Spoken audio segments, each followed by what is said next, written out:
I'm Dave Greenwood, and this is Overcoming Distractions. If you are an adult with ADHD, a busy professional, an entrepreneur, a high achiever, or just need some strategies to navigate your adult ADHD, you're in the right place. Who am I? I'm an entrepreneur with ADHD and the author of 2 books, Overcoming Distractions and Overcoming Burnout. I coach and mentor people just like you, and together we navigate the ups and downs of adult ADHD.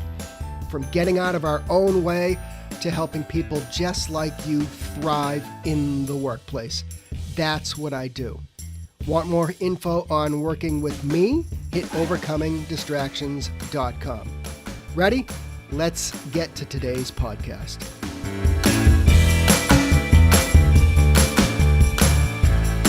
All right, everybody, we are back. It's Overcoming Distractions. And as I always say, and I just can't say it enough, thank you for hitting that download button, listening, and giving our guests your attention, because when I have somebody on, they are the best of the best. So, and we're going down that road again. We get the best of the best here. So I am here with Cynthia Hammer. She is the founder and executive director of the Inattentive ADHD Coalition and the author of the book, Living with Inattentive ADHD. And the subtitle is Climbing the Circular Staircase of Attention Deficit Hyperactivity Disorder. We're going to find out why that subtitle is in there in just a minute.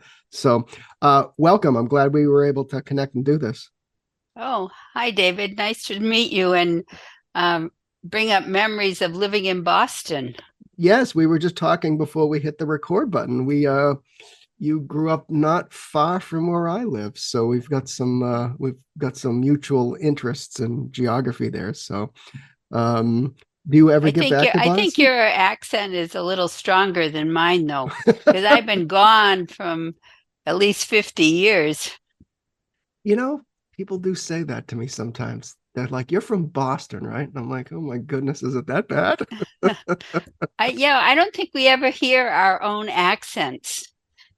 Yeah, no, I agree. I mean, I can pronounce the word R occasionally, so I can get that in, but I know us true Bostonians lose a few of those letters when we speak. So, well, don't hold it against me. So, oh, I don't. I love it. Yeah. Well, when you get back here, we got to have that cup of coffee. So, you're located in Washington? Yes, Tacoma, Washington. Yeah. So, and that's where you run the Inattentive ADHD Coalition. Can you, for people who might not know, can you tell people what the Inattentive ADHD Coalition does, kind of your work, what you stand for? It's kind of interesting because when I first got diagnosed in 1992, I started a nonprofit then called ADD Resources. And then everything was in person. We had an in-person support group in Tacoma. We did in-person conferences in Seattle. We mailed out a newsletter we had a lending library. So we were always going to the post office to mail people materials that we got from conferences. And now this time it's a virtual organization. We don't have anything in person.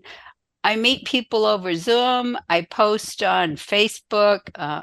I've written articles that are in Chad Magazine or blog posts for Attitude. Mm-hmm. Our whole mission is to make people aware that there's a type of ADD that exists without the hyperactivity, the physical hyperactivity, because it's that's how the public thinks of ADHD.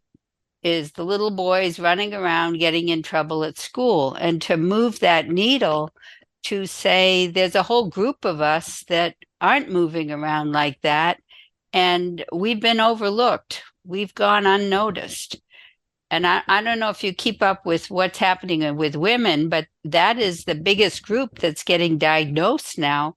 And the ones I talk to, they either figure it out because their children get diagnosed, or a lot of it happened during COVID. They were getting to watch TikTok or Instagram, and being home without that structure of their job, they just saw their lives fall apart more than it was falling apart earlier. Yeah, no, you have painted a picture of many people I've met and worked with and I even found this when I wrote my first book. Many of the women were diagnosed in their 30s and 40s. Mm-hmm. And as the scenario you created where uh maybe they took their son or daughter to get diagnosed, and then all of a sudden the light bulb went off and they're like, wow, that's me. And then they had that. And again, you brought up another point. I've talked to a number of people exactly through COVID where um like you say, things kind of fell apart, and Mm-hmm. and women got diagnosed. I like to say that and maybe this is a generalization, but I'll just take it from me and my Yeah. experience growing up. I think the boys did get the attention because we were the ones ripping apart the classroom, and the girls were the ones kind of staring out the window. And they didn't get, at least back in my day, um, didn't get the services that they deserved. Would that be accurate? Well, we don't want to start a new stereotype because there are boys that have the inattentive type, Oh, sure. and they Yeah. got Yeah. overlooked too. Yeah. And then there are the girls that have the combined type, but they got overlooked as well because what I hear from them is they suppress their hyperactivity. They had such a strong cultural message that little girls aren't wild and crazy. So they spend a lot of their energy suppressing themselves. And one woman actually told me that she bit the inside of her cheek to keep herself calm. Wow. Wow. I do that, but I think that's nerves. Oh, well, I guess nerves that you want to behave a certain way. Maybe that's why I'm doing it. You've just given me an aha moment. So Well, it was so curious. I mean, when I first went to the conferences, we'd be sharing stories on how we got diagnosed because back then it wasn't um, as no one. It was the Wild West for women, for adults to be getting diagnosed. yeah. And so one psychiatrist, with tongue in cheek, was telling me that if someone was sitting with their foot turned on the side, where you're pushing your foot down. He said they give themselves a slight pain by doing that, and that keeps them awake and engaged. And Wow. so he was sort of talking that even someone else said, as soon as someone walks into my office and notices my degrees, I start thinking ADHD because it's so rare Mhm. someone would do that. But, someone with ADD, we're just always curious wherever we go. That's an interesting observation. Yeah, I had never thought of that among the many others. Yeah. So the book is Living with Inattentive ADHD. Can you tell us what prompted you to write a book? I know many it's just they have Yeah. that, again, that aha moment, and I got to get this out to the world. So what kind of inspired you to write No, the it was book? an evolution because Oh, when COVID started, I had just received a memoir from a college friend. She went to live on a farm in Australia. So she was writing about that for her family. And I thought, hmm, oh, well, our family, and maybe this is common with families with ADHD, we never talked a lot about our personal history. So I thought, well, I'll write a book from my children, or I'll just write. So I just made a commitment to write every day while I was in isolation. In Washington State, we were in isolation, and what I knew is that I wasn't going to I wasn't going to be able to do it every day, but I knew that if I made the commitment, if I didn't do it one day, I would get myself back to do it the next day. So I kept writing, and when it was done, I thought this is pretty good. So I had hired someone to read it, and he said, I had written 60,000 words and he threw out 20,000. And he said, this really is about your life with ADHD. Hmm. So it was through him that the book really became about not just all my various experiences in life and, growing up, what you might write for your children.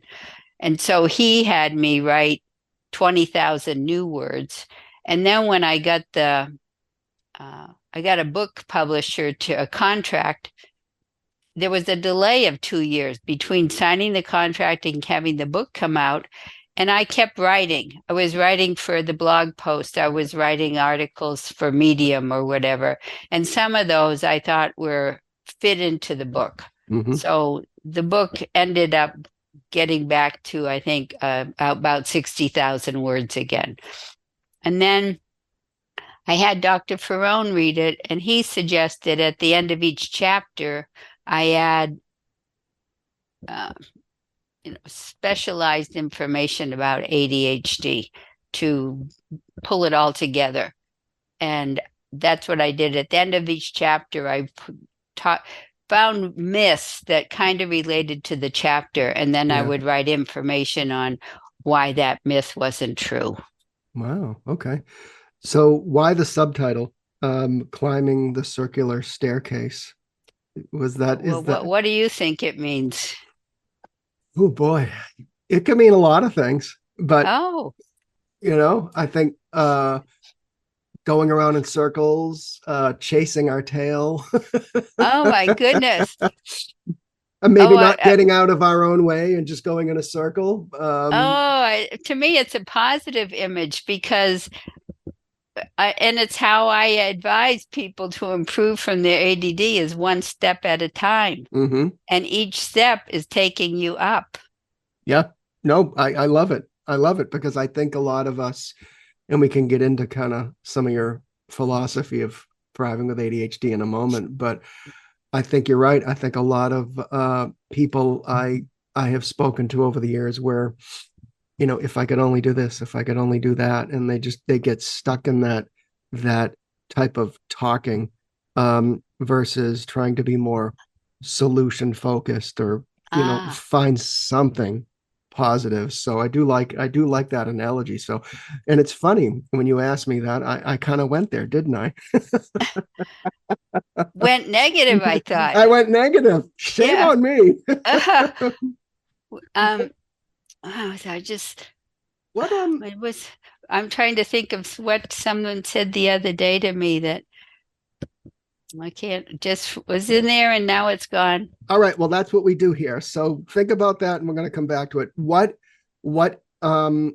somebody reading your book, and I want people to pick it up, what is vitally important that people should take away from reading the book? What do you want people to know?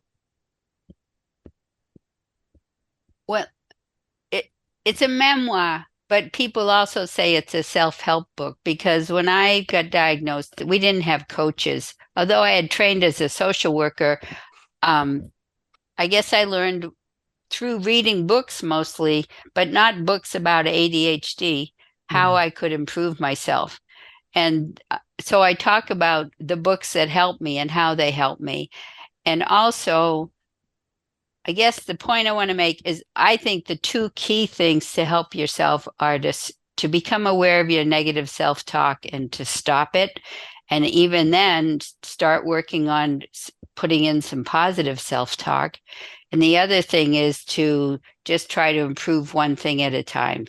Because if you attempt something and you fail, that's going to be worse for you than if you attempt something and you're successful.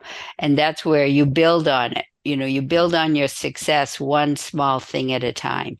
And what I talk about is even the smallest thing for me, the first thing I focused on was putting my credit card back in my wallet in the same place. Mhm. And just achieving these small habits in your life can turn your life around. But what I wanted to think of the other day, I was talking with Dr. David Pomeroy, and he has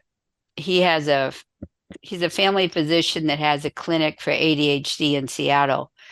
And we were talking about the motivation.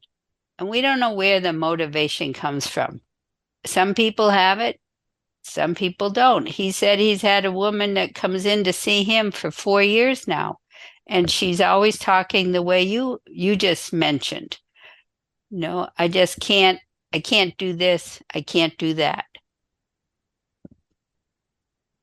And that's a tough place to be. And you're right. And I think that when people can even get a couple small wins in their That's life, motivating.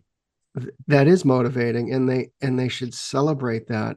I work one-on-one with a lot of busy business owners, executives, and that's what I say. Let's set some expectations here. We're during our time, don't expect massive change.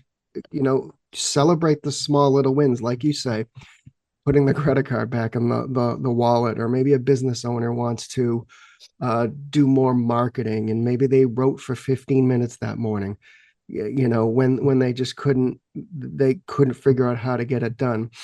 And I think that's an important lesson for people, that, as you say, you're coming into an office 4 years later, you're still in that mindset of I can't do this, I can't do that, I quite frankly can't get out of my own way. The When I tiniest little first thing. started, when we had an in-person support group, there was a young man that came, and he was late for work. He drove too fast. He got a ticket. He didn't have the money to pay the ticket, so he kept driving. He got another ticket, and it just was a downward spiral. So as you're talking, I'm thinking we easily can create downward spirals in our life. And what we're talking about is creating an upward spiral. And it happens by one small behavior after the other, making the next small behavior possible. You're right. You're right. No, I totally agree. Now, some people I have witnessed, quite frankly, have just had enough, and What, and they're tired of trying, you mean? no, they're tired of, like you say, failing, and tired of their boss yelling at them, and tired of uh losing your car keys, or all the things. Oh, sure. And maybe they got put on a performance improvement plan at work, and that finally was just, I think, as Steve Jobs said one time, like the brick to the side of the head, uh, and they have just done the work in a short period of time. I have seen that, but I think for many, that what do you that mean? Oh, they improved their lives quickly quickly, because they just, because they really focused on it. yeah, and they just got fed up, and they're like, I don't want to live like this anymore. So, Yes. and I have seen it, but again, I Well, don't think. yeah, I think you hear the same thing about someone who's had a heart attack or a stroke. All of a sudden, they're exercising every day where they couldn't before. So, yeah, that brick Right, and against the head is a good motivator. and they're buying fresh broccoli and kale, and I mean, that wouldn't be me. I mean, I like broccoli, but kale is well, fried kale. So you talked about the credit card. What other things did you incorporate in your life to start making those upward spirals, as you mentioned? Yeah, well, as I said before, the thing was to stop the negative self-talk. And I had an episode in my life that really brought that home to me, because I went to hear this famous person talk, and she had everyone in the audience shut their eyes and imagine someone they loved came in and sat in a chair opposite them. And I envisioned my mother, and I was able to talk with her and tell her all the things I admired about her. And then this woman did like a bait and switch, because she said, now say goodbye to that person and have yourself come in and sit in that chair opposite you and tell yourself all the things you admire about yourself. Well, this was before I knew I had ADD. And I sat there and couldn't think of a single positive thing to say. Mm. And what was so shaming is even though I was in a huge room with all of us with our eyes shut, I thought everyone around me knew. Mm. Everyone around me knew that I couldn't think of a single positive thing to say to myself. And at the time, it was when women were working for equal rights. So when I drove home from this seminar and I was feeling so discouraged, I said, well, for equal, I'm going to give equal attention. If I say something at night when I'm lying in bed and reviewing the day and I think of something negative, I'm going to force myself to say something positive. Yeah. So I just was starting out saying for every negative, I'm going to say a positive. And just creating that new mindset, I just slowly stopped saying negative things at all. I guess you realize what I was reading the other day, it's not the least bit helpful. You think you're spurring yourself to behave better or behave differently, but it doesn't work. Doing No. something better is what spurs you to do another thing better. Yeah. No. And I think to a certain extent you're punishing yourself. You're not thinking positive. And I know it's difficult for many if they get into a time in their life where things do become very challenging. It's difficult. I know, I wrote my second book was about burnout, Oh, and this yeah. was, but I remember saying to myself every morning, the alarm would go off, and it was like, oh my God, I feel like I just went to bed because there was a lot of things going on in business and what Oh, have you you. set it up for yourself to write this book, and then it created a lot of pressure. No, I mean, I guess what I meant to say was I would wake up and I would say, "Oh, I'm so exhausted. I'm so exhausted." It was the Oh, first thing I said to myself every morning. I And want to stay in bed. yeah, and I mean, I know we all do, but so, but it was the first thing I said to myself every morning was, "I'm so exhausted. I'm so exhausted." Um, and that and you That know set the tone for the day. it did, and I recognized that after a while that I can't just wake up. Am I exhausted? Yes. Okay, but I can't just reinforce it every morning because, like you say, that just sets the tone for the day. And I know with pretty good um, data from my personal life is if you get your day off on the right track, it does extend throughout the day.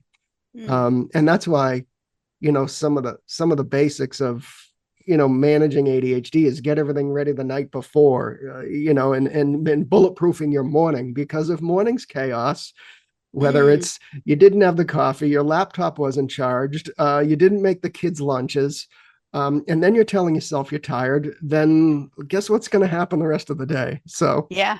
yeah, and I Well, and think. I think that how you are, when I lived with this woman, she was a school teacher and she'd always wonder, but whether her mood affected the kids or the kids' mood affected her, but when she had a good day, she always thought it was because of her, how she came with other people, Hmm. you know. Yeah. Yeah. You talk about humor too in the book, right? And why Uh, that's important. uh, And I know us ADHDers love a good laugh, but why did you put humor in the book as a kind of a strategy, a life strategy?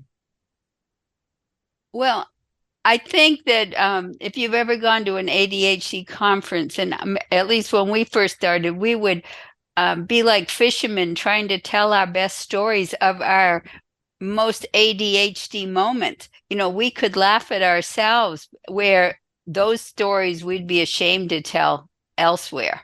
But I think people with ADD, because we have kind of a global way of looking at things, we look at things differently, or we can pull something in that's kind of humor, when you look at things different ways. And I think people with ADD probably excel at improv because that's just how we think. Oh yeah. We'll bring up something that's weird and we like that. I remember my first ADHD conference actually was the only one I went to, in full disclosure. But I remember, getting into the lobby and getting my hotel room. And I remember shortly after, the first announcement was an announcement about a pair of lost car keys. And I'm like, and, and is this a 50 joke? people showed up at the desk. I'm like, is this a joke or is this for real?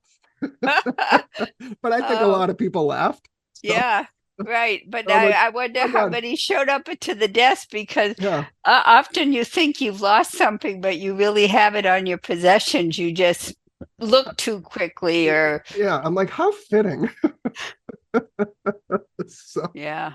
So, as I always do, um, as I wrap up these discussions here, is I want to give people some takeaways, and you've already discussed a couple of them. But for those adults, those busy adults with ADHD who are listening right now, they're struggling. They got a lot of Mm, challenges. Maybe they're, like we just mentioned, um, they're they're talking to themselves negatively. They don't think they mm, have they they don't know what the next step is. What are some words of advice that you can give people listening that might fall into that category that are really kind of stuck right now? mm. I guess the I for me, I what helped me is not even though you have a lot of ideas, is not to try to pursue all of them. And sometimes I would start things, and actually I recently had this learning because with our group we started out to create a course for inattentive teachers, teaching teachers about inattentive ADHD. We gathered all this wonderful information, and I'm just overwhelmed. We don't know where we're going to put it. I don't know how to organize it. So I just feel like if you have a better concept when you're going into something, how you're going to get out of it, visualize it the whole way.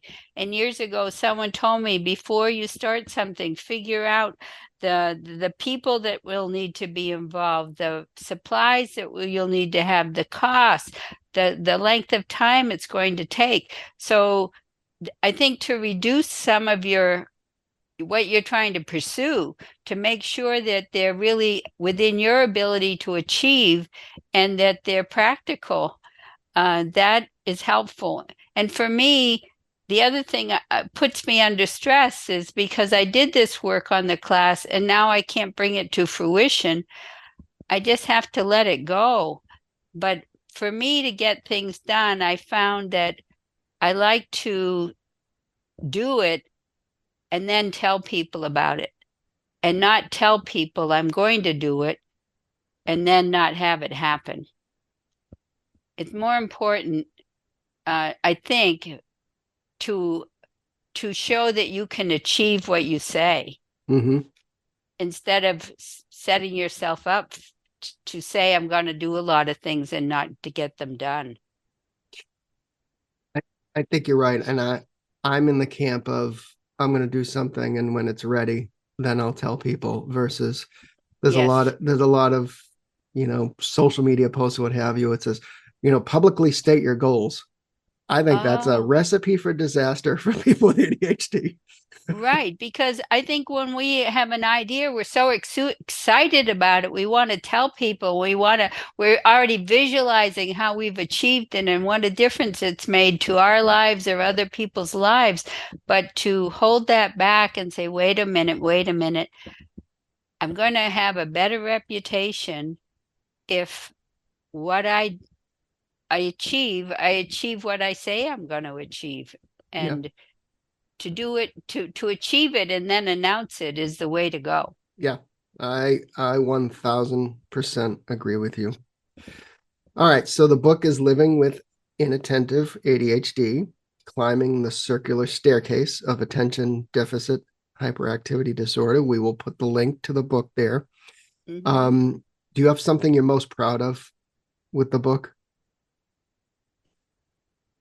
Well, I guess I'm proud that I got the book written. I'm proud I'm proud that I think it's a well-written book. I have had some readers who told me that I really can't finish a book, but I finished this book. When I was at the ADHD conference, one person said, I missed this morning's sessions because I had to finish your book. And Wow. Dr. Hallowell even said it was a page turner. You've got some pretty good names in there that have given you kudos to the book. So I think Yeah. that's also something to be proud of, because you have Oh, Dr. that's Hallowell true. and many others. So That's true. and these are the giants in the world of ADHD. So you should Mhm. definitely be proud of that. So, Mm. well, thank you. Come back anytime. I enjoyed our conversation, and when you finally decide to make the trip back to Boston, let me know, and we will have a cup of coffee or something. So, All thank you, right. Cynthia. Thanks, David.